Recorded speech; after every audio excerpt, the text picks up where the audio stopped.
Hello, and welcome to What Happens in the Woods, a podcast based in the Pacific Northwest that delves into true crime. You have joined us for a bonus episode with a special guest. I am very happy to introduce local Seattle author of the book Deep in the Woods by Bryan Johnston. Thank you so much for joining me today, Bryan. It's my pleasure. So Deep in the Woods is a book detailing the events of George Weyerhaeuser's kidnapping. It took place in May of 1935 in Tacoma, Washington. So a very local case. It's in the era of snatchings. They're, coined phrase. Yep.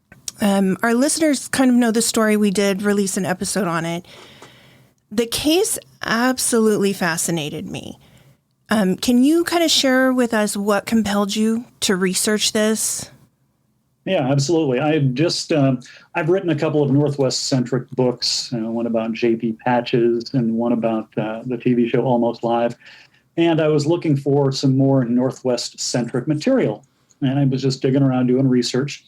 And I stumbled across this case online, and I wasn't familiar with it.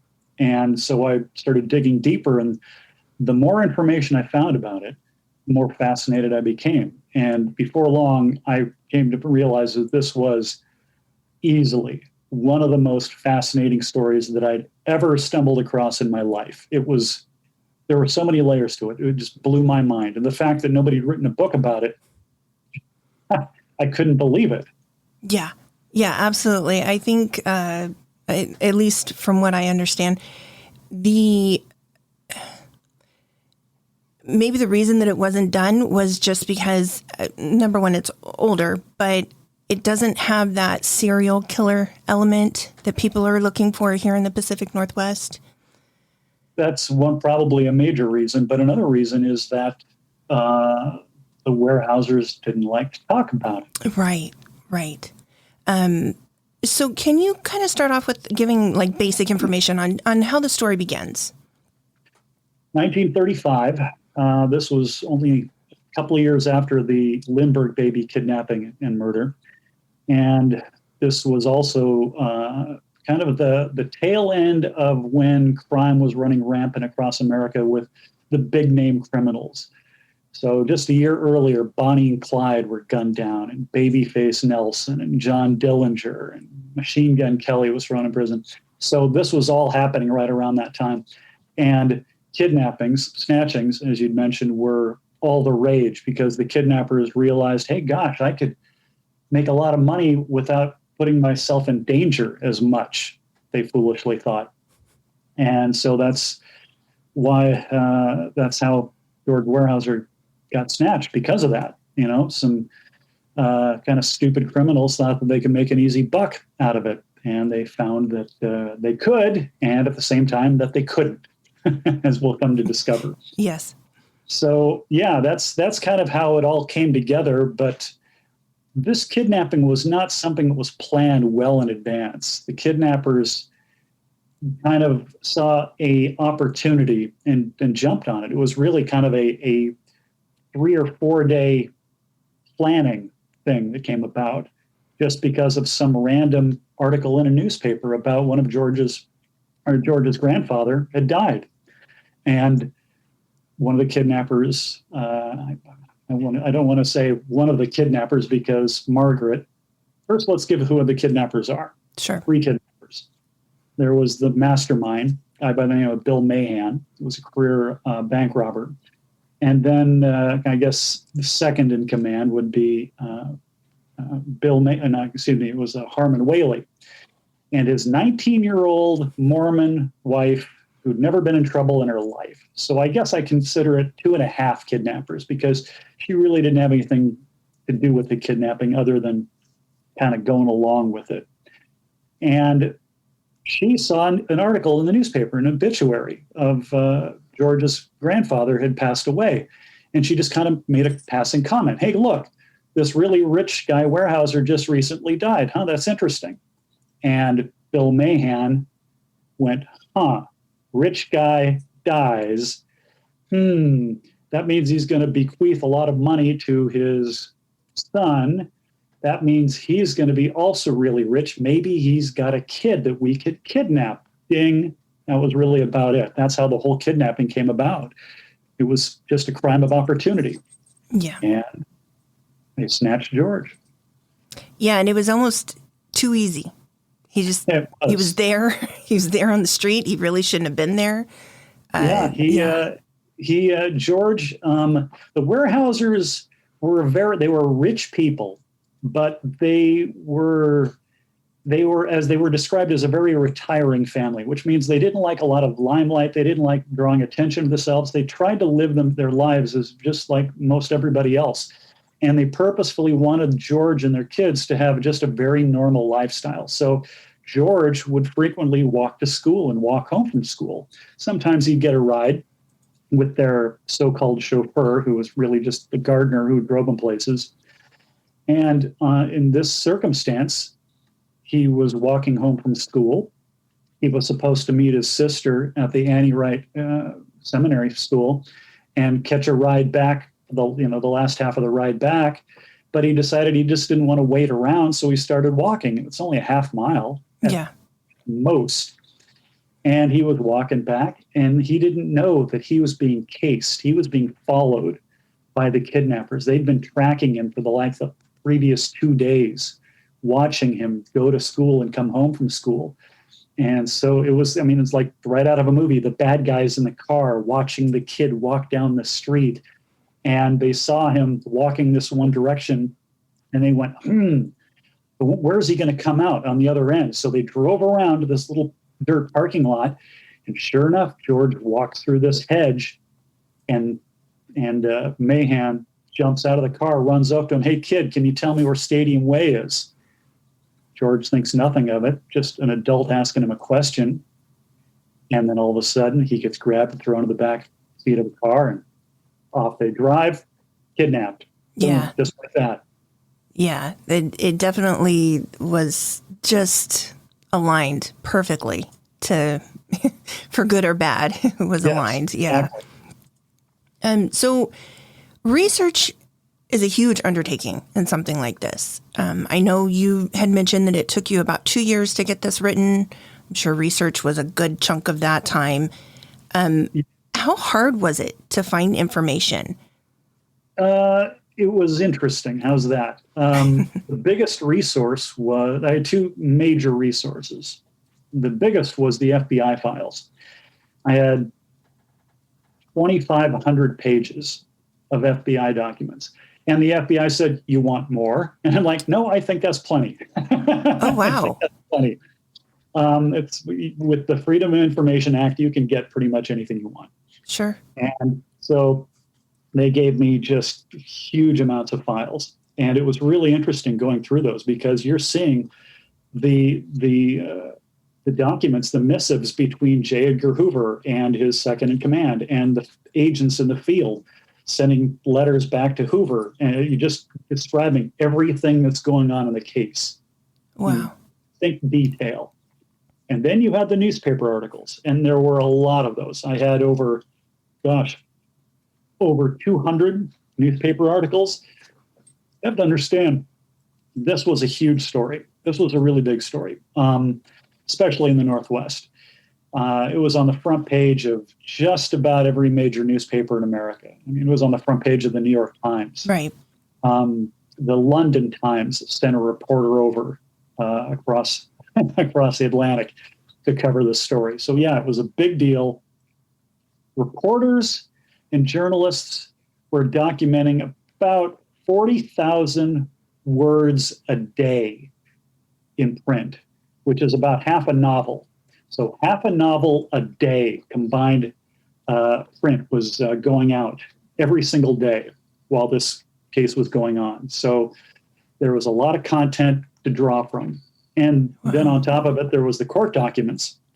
I actually got to go down to the National Archives on Sandpoint Way and just sit there and go through and read, exactly what was going on in when it got to trial and things like that.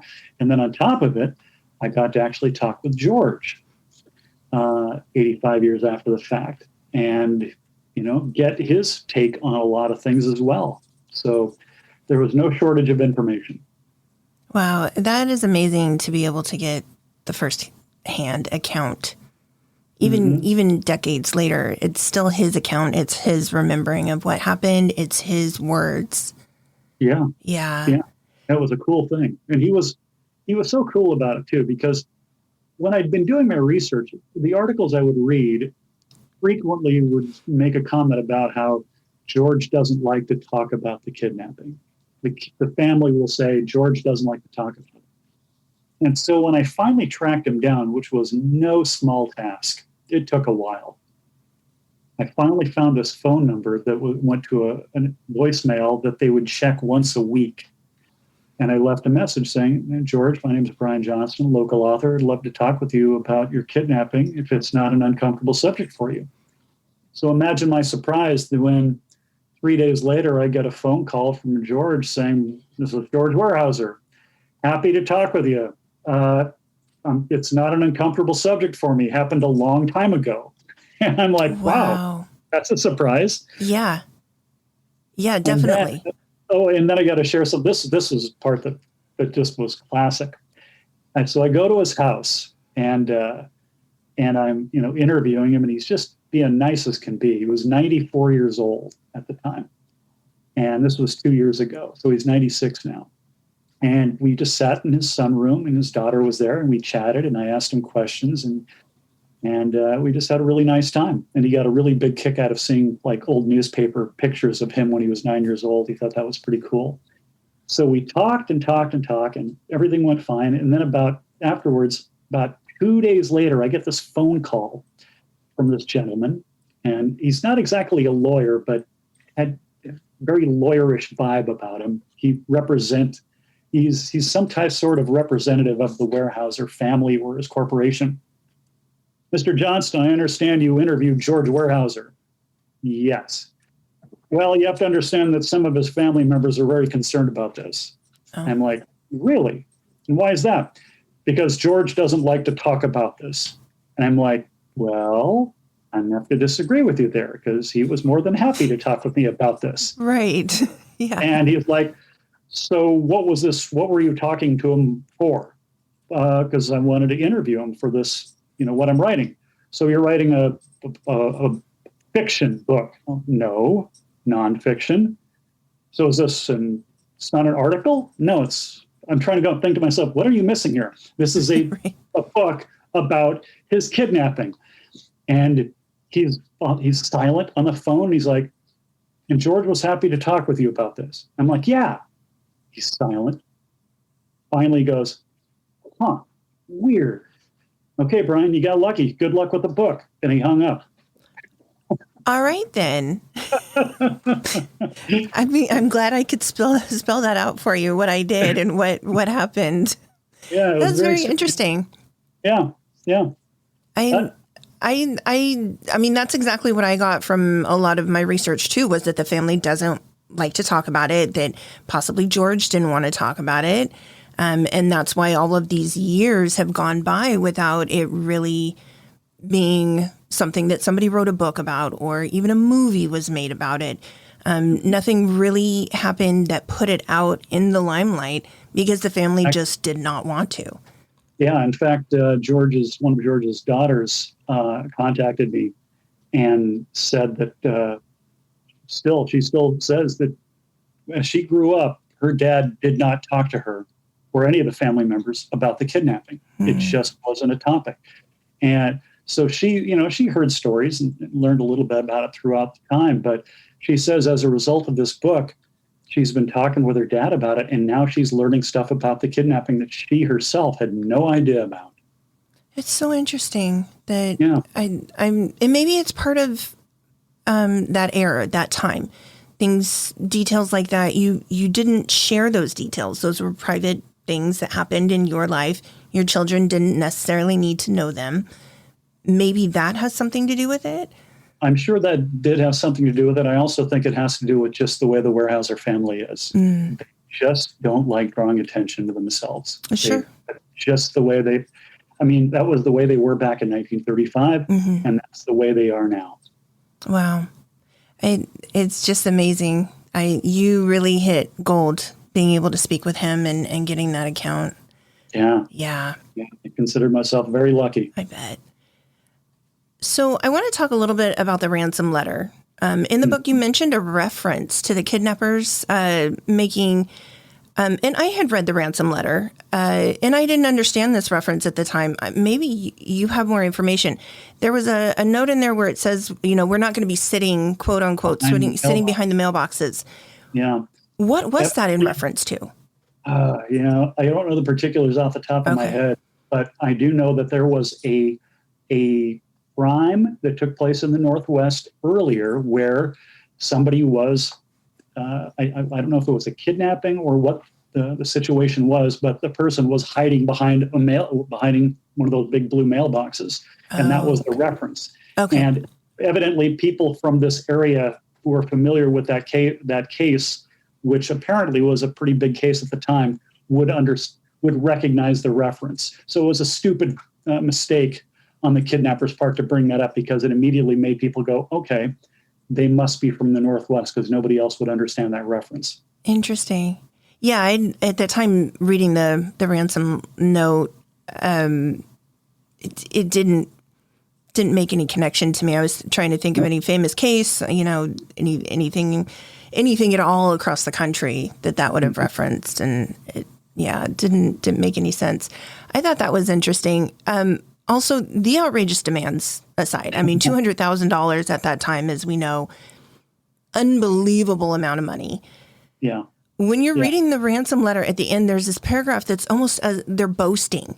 Here's what we know. Here's what we're kind of, these are our qualifications of how we're going to do this and go through this and what they're capable of. I'm kind of curious to know your thoughts about how that was written and what your thoughts are on that note, because it's just so specific about what they can do and what they've been doing. So the kidnappers, again, this was pretty much written by Bill Mahan. Mm-hmm. And he tried to make it sound like that they were, smart people when they really weren't. And it was just, they're saying that they've been planning it for years when they hadn't been planning it for years. Right. And they're trying to make it like this is a business situation, act business-like. When they weren't business people. Again, they were stupid criminals. That's really about it. Yeah. But the demands were so ridiculous. They were so absurd. Yeah. Number one, they wanted $200,000 in small unmarked bills. All right. And to give you some context as to how much money that is, in today's money, that'd be $3.5 million. Okay.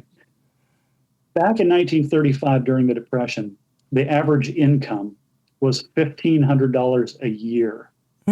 So $200,000 is the equivalent of 133 years of the average person's salary.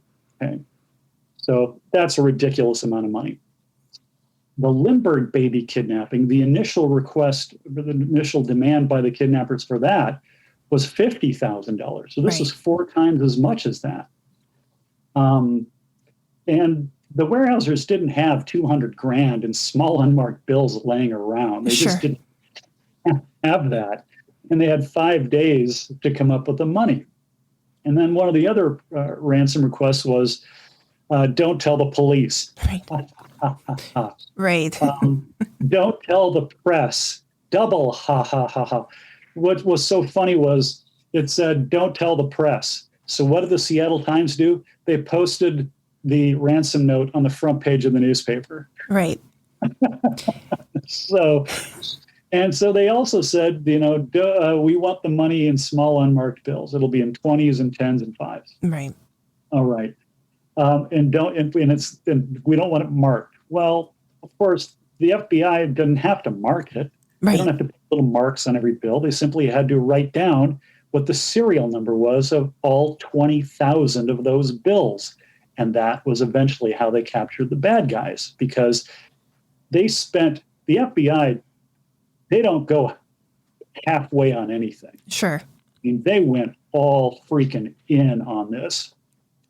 And they had 5 days to to take this money that and they only had it took them a while to first collect the money, and then they had to log all 20,000 serial numbers. And that took over 4,000 man hours to do.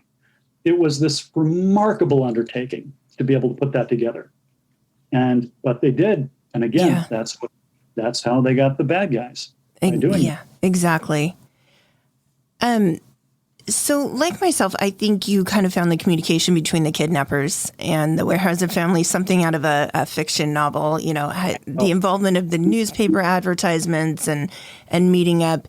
It was just kind of open to all sorts of mistakes or failures. That first attempt, do you have any information on why that didn't work? Well, on the first attempt of what? When John Weyerhaeuser went the first attempt to actually drop off the money to them, and he gets to the last point, there was an empty can, and there's So let's back up first a little bit. So for the viewer or for your listeners who didn't get an opportunity to listen earlier on, what the kidnappers, one of the demands was with the family is they were going to communicate to each other using personal ads in the Seattle PI. Okay. And so when the Weyerhaeuser family was ready to make the money drop, they would place a personal ad saying, we're ready to make the exchange. And then they would sign it with a code name, Percy Mini. Right. And so the kidnappers would flip open the newspaper every day and they go to the personal ads and they would look for anything that had the code name. And then they would know, okay, the Weyerhaeuser family is ready to make the exchange. And so that's how the kidnappers knew that the Weyerhaeusers were ready to pay up. So then they sent a letter saying, okay, you're going to go to this location with the money, and this is what you're going to do. All right. So here's how it played out. So George's dad, with no FBI, no police or anything, got in his car and drove out halfway between Seattle and Tacoma, somewhere down near Burien. And he went to this abandoned house. And there was a little stick in the ground with a piece of fabric attached to it, like a little flag that you wouldn't even notice unless you were looking for it. Mm-hmm. And underneath it would be a tin can. And inside the tin can would be a note, which would take him to the next location.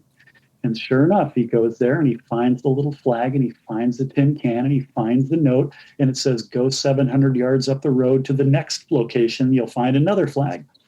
Drives up.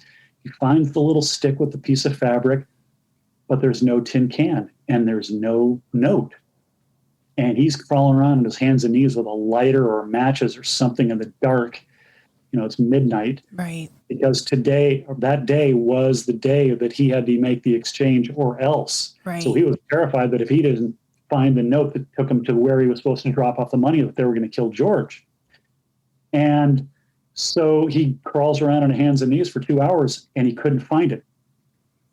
So, he goes back and he waits and the kidnappers call him the next day and they're all pissed off saying, what the hell? Why didn't you leave? Why didn't you take the money where you're supposed to? And he said, there wasn't a note. And, the kidnappers never really addressed why there wasn't a note. Mm. They obviously left one there, but maybe a car drove by and it got knocked away, hidden somewhere in a bush or something. It was supposed to be there, but it wasn't there. So the kidnappers gave him a second opportunity to go to another location, find another flag, find another tin can, find another note. And this time it was there and it took him to another location, rinse and repeat, did the whole thing until it finally said, go to this place, leave your dome light on, leave the money in the back seat, walk down the road. He did that. Somebody jumps out of the bushes. It was Bill Mahan and drives away with $200,000 in cash. Absolutely crazy. I can't imagine the panic. I followed your instructions. I've done what you've asked me to do. It didn't work. And what do I do now? It's not like I can pick up the phone or I'm not going to text anybody. I'm not going to email somebody and ask, what do I do further? Yeah. You literally are stuck. Yeah, you're at the mercy of the kidnappers. Exactly. And then you don't know if they're going to actually live up to their end of the bargain and give me my son back. Exactly. Yeah. So, in the end, George is safely returned. He's relatively unharmed as you can be in a kidnapping situation such as this. The persons responsible are caught. They're convicted. Everything is kind of neatly wrapped up. But it doesn't end there, because this entire story, what makes it, I think, as incredible as it is that there's kind of a twist between Harmon and George Weyerhaeuser at the end. Do you want to tell us a little bit about that? Yeah, this is, I'm always a little hesitant to give this away, but I guess my thinking on this is when I went to go see the movie Titanic, I knew that the boat sank, but I still enjoyed the movie anyway. So Sure. That's going to be my attitude toward this. So 25 years after Harmon Whaley goes to prison in Alcatraz, and he's there at the same time as Al Capone. Actually got in a couple of fistfights with Al Capone. Oh. He was in the music room, and Al Capone hit him with a mandolin case. And Harmon was all mad and was going to hit him back with a saxophone, but he didn't want to dent his sax. And so... But anyway, priorities. but Harmon, after he got out of prison, 25 years after the fact, he called George Weyerhaeuser, because evidently you can just pick up the phone and call rich people anytime you want. And so he calls George Weyerhaeuser, and at this time George is like in his 30s, and he's 3 years short of becoming the president and CEO of this massive corporation. And he goes, "Hi, George. It's your old kidnapper, Harmon Whaley. I just got out of prison, and I could sure use a job." Wow. And George hired him. Yeah. George hired his kidnapper. Yeah. And I asked him, "George, why would you do that?" And he says, "I don't know. When he was looking out for me when we were back in Spokane and they had me in a closet, he took care of me. He was a reasonable man back then, and he struck me as a reasonable man then. And I just thought he would appreciate it."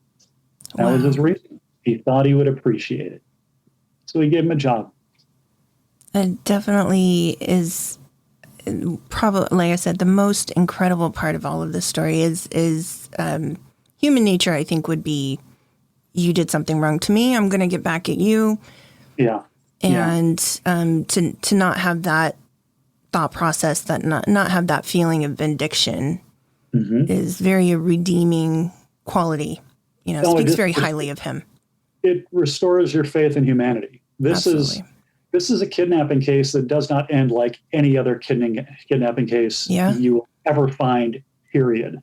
It is. There are so many amazing little things to this story that on a nightly basis, I would run upstairs to my wife yelling, "You can't believe what I just learned." Yeah. Just all the time I was doing that. There was just so many cool things that the average person wouldn't know because they haven't dug through 2,500 pages of FBI documents. Right. Man, I envy you for being able to speak with him. I definitely envy you. I'm sure that was just a huge thing. One last question before we kind of sign this off. How does it feel to be responsible for this story, bringing this story to light in this scope? It is, oh man. When I was writing the story, to me, I'm just writing a story. Okay. But whenever I would talk with people, I was astonished, at how many people weren't familiar with the story. Mm-hmm. And then when I would tell them, give them some details, I would watch their face just light up like, "Oh my God, I've never heard this before." And those who had heard it before, they were like astonished by all these little details that they weren't familiar with. Mm-hmm. It has become so gratifying. That's the best word. It's been so gratifying because everybody loves a good story. I mean, there is nothing better than life when somebody comes up to you and says, "I have got such a great story to tell you." Your ears prick up. You want to hear it. Mm-hmm. Now I get to see that expression on people's face all the time when I tell them about the story. So it's a wonderful feeling. It is just a wonderful feeling. I love that. Mm-hmm. Well, I really want to thank you again for speaking with us today. I really appreciate your time. And how can people, contact you, follow you? Well, the best thing you can do is to pick up the book. Honestly, you can get it on Amazon, Barnes and Noble, anywhere, any bookstore you can get it. They've got a Kindle version. I guess they've got an audio version. I understand. Yep. It's in any platform you want to find it. And again, the title is Deep in the Woods. Deep in the Woods, the 1935 kidnapping of 9-year-old George Weyerhaeuser, heir to America's mightiest timber dynasty. Really long subtitle. But for those who are, that interested, you can go to my website also, bryanrjohnston.com. Honestly, that's I'm on Facebook, I'm on Twitter. But honestly, if the best thing you can do, pick up a copy of the book. It'll make my publisher really happy. I definitely highly recommend that everybody search for that book. I enjoyed reading it, and I am a reader, so I will pick up pretty much anything. But even knowing about this case, even having researched on my own this case and having information, it was so well written that these characters became real. Even though they were already real people, they came real to me in my head as I was reading it. So definitely everybody go check out the book. Any hints, any future projects? Well, I've actually got, believe it or not, I've got a book coming out next spring. And this one is a completely different genre. It's not true crime. It's not even nonfiction. It's actually, I guess the best way to describe it would be either soft sci-fi or speculative fiction. Kind of think Black Mirror, but with a sense of humor. And that's going to be coming out next late spring, early summer. Well, I can't wait for that. Definitely. I'm glad to hear that. Yeah, that sounds right up my alley.